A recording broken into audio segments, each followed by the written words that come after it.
What if your life could be measured by the number of stairs you climb? In Bong Joon-ho's Parasite, class isn't just about money, it's altitude. The film turns up and down into the grammar of power. When you first meet the Kim family, their semi-basement window frames a world of ankles, traffic spray, and street views. They're half above ground, half below, close enough to the surface to see possibility, low enough to feel the waterline rising. Meanwhile, the Park family lives atop a hill, in a home full of light and air.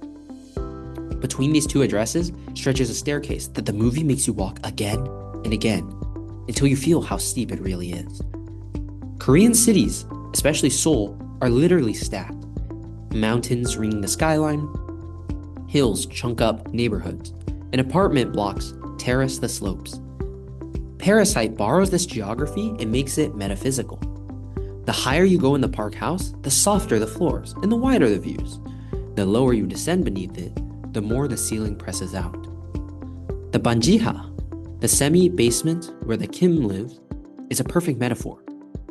Neither fully in nor out, a liminal space that captures how many people feel within a high-pressure society, visible enough to be blamed, invisible when help is handed out.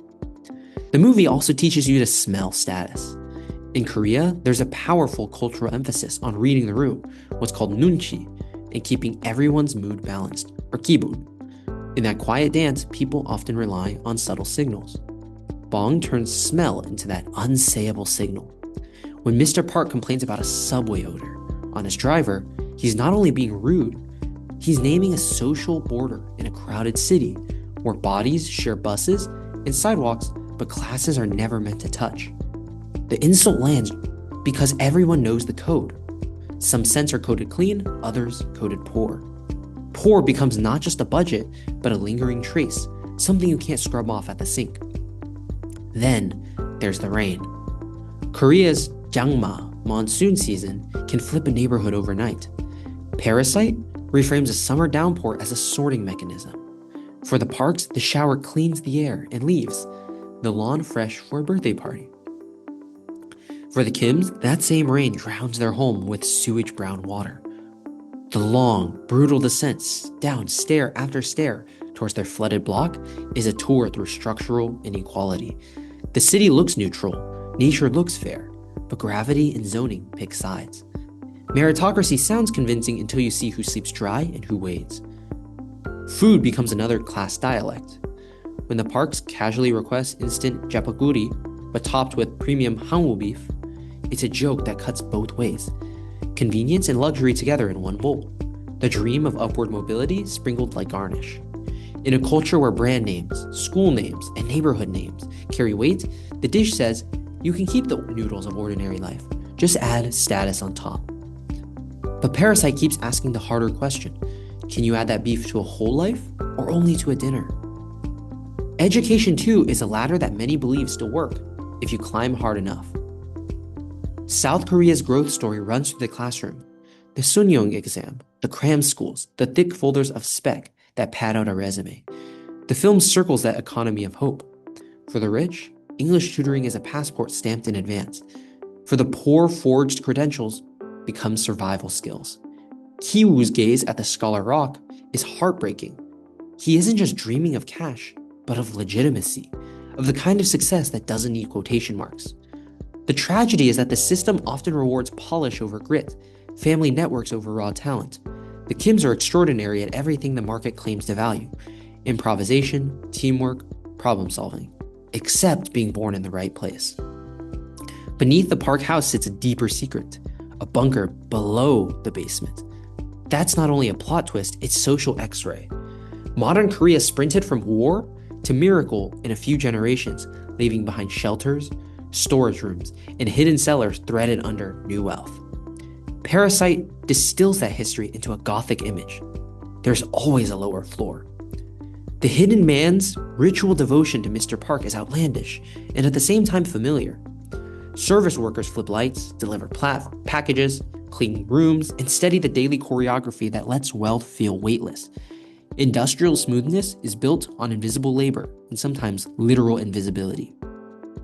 When the mask slips at the lawn party, the violence explodes vertically. It's not that the poor are inherently dangerous, it's that architecture and etiquette can compress humiliation until it detonates. Mr. Kim's breaking point is a single gesture, the nose pinch, that distills a lifetime of being treated like a contaminant. If dignity is oxygen, that garden party became an airless room. In a culture that values harmony, the film asks, what happens when harmony itself becomes a tool? Politeness to avoid conflict, courtesy to lubricate extraction, niceness that's affordable only when someone else keeps the schedule free. And yet the film doesn't reduce Korean life to cruelty. It taps into a deeper register. Jung, the sticky, stubborn affection that binds people despite status. And Han, the slow-burning sorrow of injustice endured without relief. Kyu's final monologue, make money, buy the house, bring dad up into the light, is Han wrapped in hope. It's also a fantasy. They cut back to the semi-basement.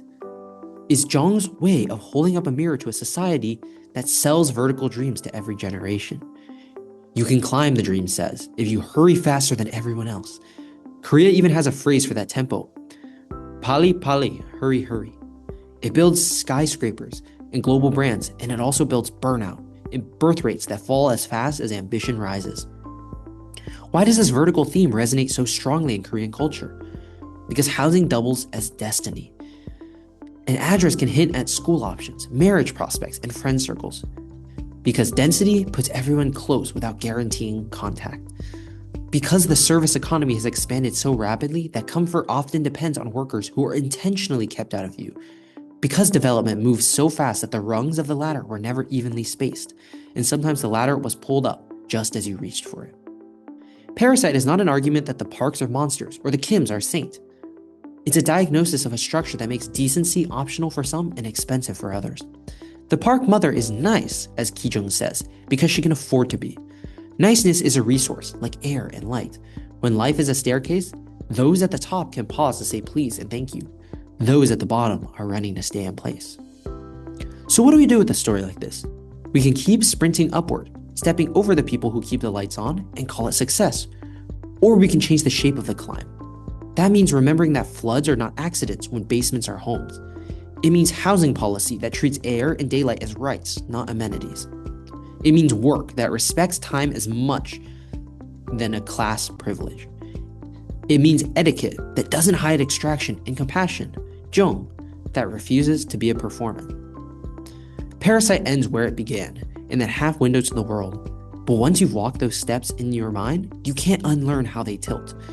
In the end, the film doesn't teach us to stop climbing.